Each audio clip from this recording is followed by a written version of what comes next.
Absolutely. And what we were hearing him say today was that the definition of success is not no cases in Australia. The definition of success is people remaining safe and managing those outbreaks as they occur and getting the economy back open. So we've heard a real change of rhetoric from the Prime Minister today, and it is sounding more optimistic that we will start to see an easing of some of those restrictions. One of the ones being flagged quite early is potentially an opening of restaurants and cafes, but they would have to have some very strict guidelines, including very spaced seating, disposable cutlery and plates and things like that, and other things that would keep any potential customers safe. But one of the other things he flagged was also being able to go to churches, not for mass services, but for moments of prayer, and also flagging about having more community sport. And so that's going to be key, not only for keeping morale up, but keeping people's health levels up, and so their immune systems are strong as well. And this is off the back of some very good results for Australia. Right now we're seeing there's 6,745 cases, but over 5,600 people recovered.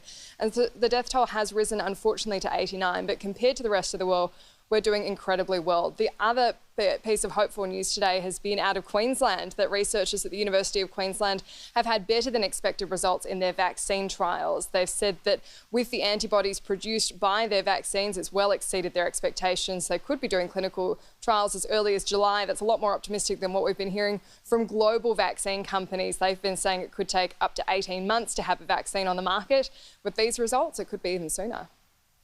Well, and of course the vaccine is the best precursor we can have to opening up global travel. I know the Prime Minister today was talking about domestic travel, but I can't see global travel en masse until we have a vaccine. And you're right, Queensland are talking about perhaps even September it being available, which would be fascinating.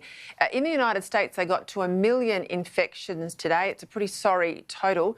The death rate is astronomical, particularly in New York.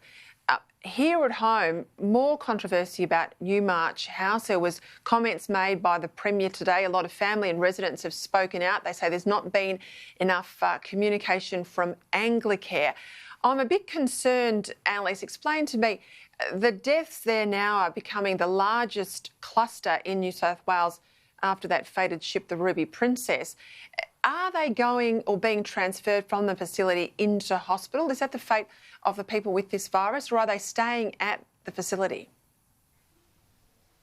Well, the family members say that they're staying at the facility and those deaths have been happening there, and that's a real cause for concern because these family members are saying, we have all these ventilation machines, why aren't my relatives been given the option to be taken to hospital for that treatment? But we have heard a number of the cases there, they have come off the treatment as well, and for other ones there are just so many specific issues in each case with an elderly person who has contracted coronavirus. But one of the serious concerns here for so many of the family members is they're not being given access to their family members, they're not in constant contact, and they're really concerned about the mental well-being of the family members that are there. 12 people have died now from this one facility. Their questions being raised, in particular by the opposition in New South Wales, is why haven't they been moved to hospital? Why haven't they been separated? Because this has been going for quite some time.